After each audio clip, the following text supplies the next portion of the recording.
Welcome everyone, I'm Jeff from the Overwatch team, and this is Overwatch This.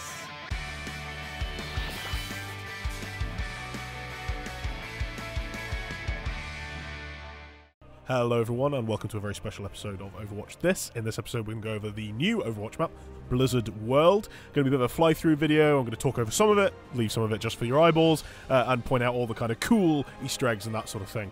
As you'll see at the start of the map, you're actually kind of in a Hearthstone / World of Warcraft inspired area. You see these Hearthstone boards all over this little pub here, punching stuff off tables, as McCree does. And then down on the floor you see a kind of first little Easter eggs of what Blizzard World might be like, Hearthstone backpacks, Blizzard World bags, that sort of thing, and of course, tiny collectible Ashbringers. This part of the map is the opening segment. You kind of head up here towards a capture point where you then grab a payload and then you move into the second part of the map. There's these nice statues of all of Blizzard's, I think they're World of Warcraft heroes, all over the place.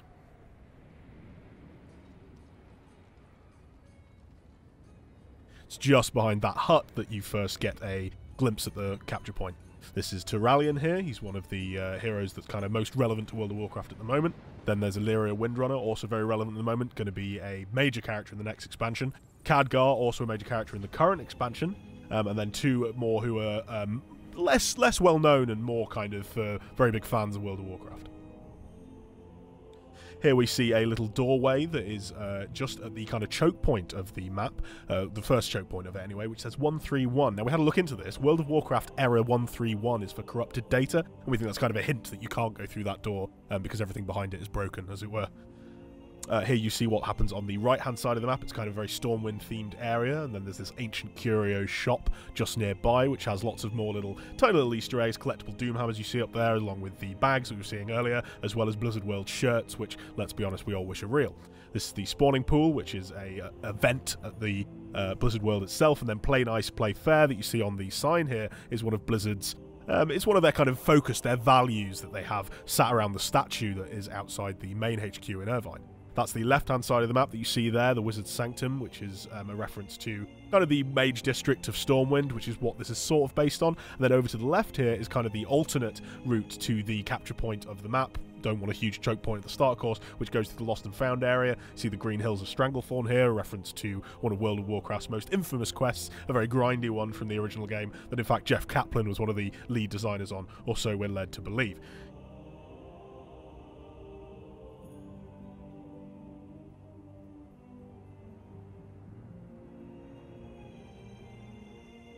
This is one of the Blizzard World vending machines, as it were. Plenty of these scattered throughout the level. They unfortunately don't seem to do anything. You can smash them up, though, as you can imagine. This is now closer to the actual capture point itself, where there's more World of Warcraft-themed stuff coming into it. Fargo Deep Mine is one of the first questing areas for the human starting race in the Elwyn Forest Zone, right near Stormwind itself. You fight lots of kobolds there. It was a starting area in the original game, and it was kind of revamped a little bit in Cataclysm, but it's pretty much been a mainstay since then.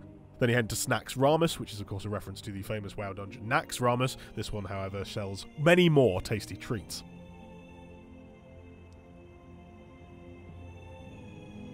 So speaking of tasty treats, over on the right there you see the Deathwings, obviously a reference to World of Warcraft's most famous dragon, Deathwing, who destroyed the world. And here you see a nice pan back from Snax Ramus itself. Very clever pun there, well done to them. Now this is the flight to Duskwood, which is a ride within Blizzard World, and also a little kind of extra way to get into the second part of the map, and a route mostly for defenders to take when they're trying to get back to the start of the map, where they're trying to defend that first choke point we were talking about earlier, near door 131. You can, of course, ride on the Griffins.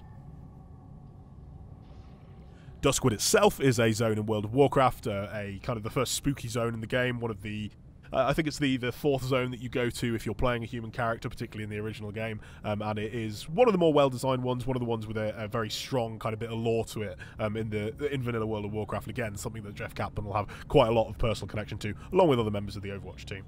Down below here, you see kind of where all this is developed from in the lore of Blizzard World itself, and you can continue to ride, of course, continue to go on your adventure, but that's pretty much how you get into the second major part of the map, an alternate route to the second major part of the map if you're an attacker, or the way that you might come through to kind of get into this high up area when you're defending against people coming towards this capture point. You can, of course, blow up the balloons. Other Easter eggs, you can smash open these crates, reveal the gold inside. Everybody loves a bit of gold. And you see over on the left there a giant shark that's hanging for approximately no reason over on this kind of quite nice, secluded bit, and obviously falling into the water is an instant death fall. Nobody in Overwatch can swim.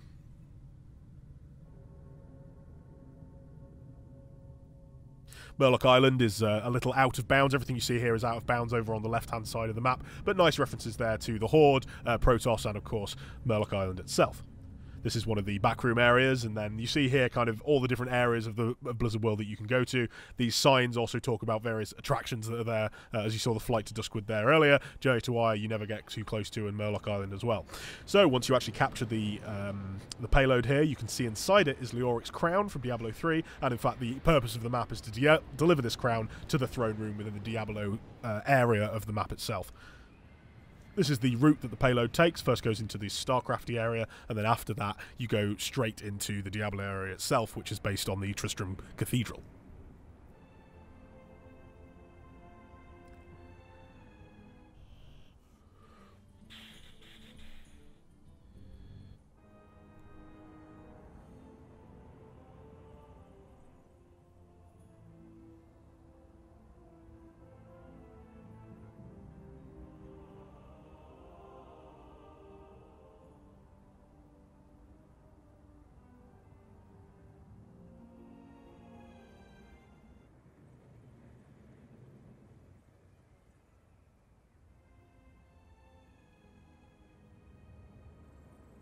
Here you see the Nexus experience, which is the Protoss-themed area of the level. There's kind of probes flying around this whole area as well, which you'll see in a moment.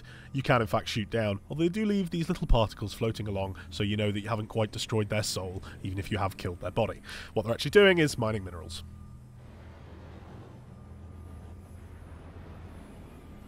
Siege tank there as well. Sadly, you can't interact with it as far as we can tell. And then a big pylon in the middle. If you, in fact, haven't seen, there was a woman dressed as a pylon doing a cosplay of a pylon during BlizzCon. It was fantastic.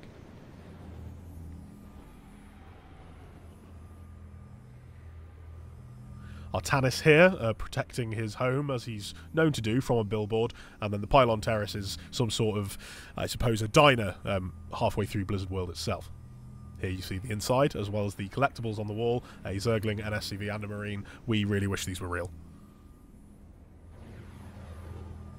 You can head inside the Nexus experience for a kind of side area of the map. There's 2 tiers to it. It'll be an interesting little side route. It's not the main route of the payload itself, but it will be somewhere for attackers to hide out, as well as to defenders to create a kind of choke point that people need to move past, even if they don't have to go straight through it.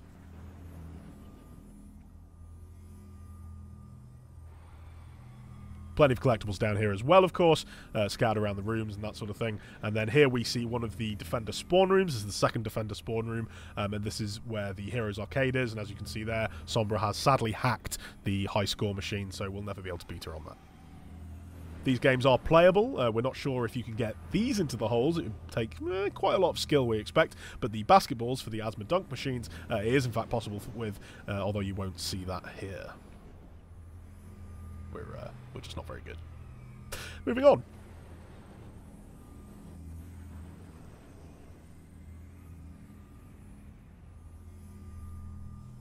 So that's the Nexus experience, kind of the right-hand side of the map for the second portion of the map itself.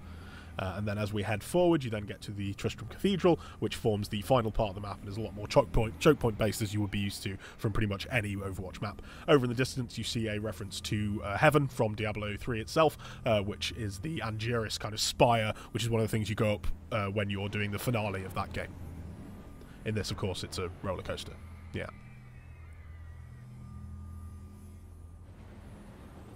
And this is the final track that the payload goes across. There's plenty of side rooms. Will remind you a little bit of Iconwold, not least because of the aesthetic of the map itself, but the actual layout seems fairly reasonable. There isn't a lot you can do with a track and a payload.